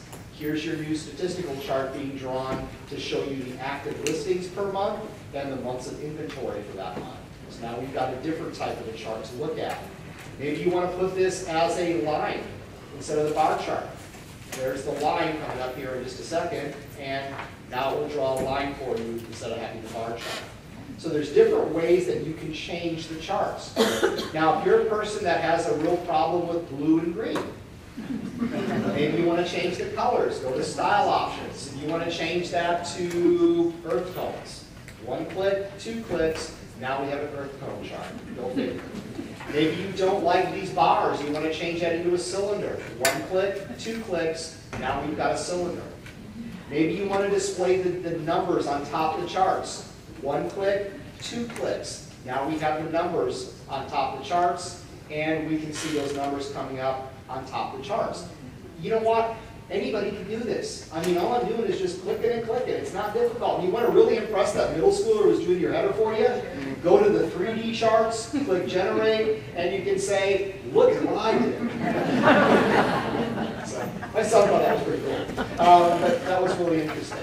So you can create these charts, again, any way, shape, or form. It's all based on your search. You can take that, make it into data, which puts it into numbers. You can take those numbers, you can export them out into a spreadsheet. So if you want to take these stats and you want to put them in a spreadsheet, you can go and put them in a spreadsheet, and there's your spreadsheet for you. You can manipulate from there as you need to. So anybody can create stats very quickly and very easily. We do have a help topic on that under the help screen. They just post up a video on how to create stats, so you too can learn how to do this with the Matrix if you want to know how to create statistical reports. All based on your search. When you get there, it's up to you, and when you get there, then you can create your charts and graphs. And remember, you can save these, give them a name, and have them appear on your home page, so you can take this information and with 1 click, run it in your home page every month, every week, every 2 weeks, whatever you feel like doing with your Matrix product. I think that's it. I just want to make sure I didn't miss anything here. Look across the top. Did I get everything? I got everything. What I want to just ask before I take the question is, so far, what do you think? You like it?